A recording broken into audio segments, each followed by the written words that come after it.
Ils ont parcouru tout l'été le secteur de Saint-Jean-de-Mont. Ces cavaliers de la garde républicaine font partie des renforts estivaux déployés sur le littoral pour patrouiller dans les zones boisées, mais aussi sur le Remblai, aux côtés des gendarmes à vélo ou à moto. Objectif, être visible pour rassurer les touristes et lutter contre la délinquance.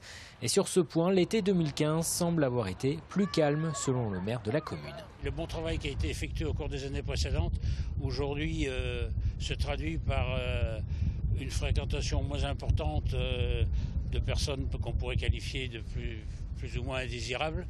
Mais je crois que c'est à la fin de la saison, il faut encore être prudent.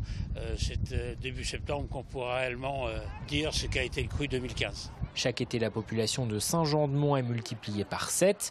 Un afflux de vacanciers et avec lui une hausse de certains faits de délinquance. Des vols de vélos, notamment ici sur ce territoire, parce que je tournais avec une patrouille nocturne vendredi. On a beaucoup d'emprunts de vélos qui sont au départ déclarés comme des vols, mais qui réapparaissent abandonnés quelques jours après. Cette année, sur l'ensemble du littoral vendéen, les cambriolages semblent reculer. Après une baisse déjà l'an passé, 140 cambriolages avaient été constatés en 2014 sur la côte.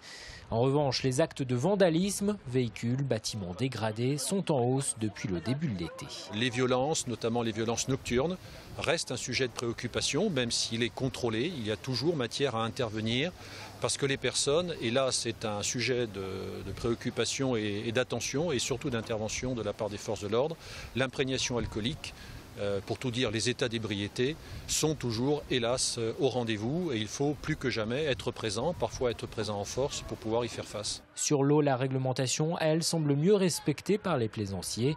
De nouveaux conflits, toutefois, apparaissent sur certaines zones du littoral, entre baigneurs et pratiquants de surf, de stand-up paddle ou de planche à voile.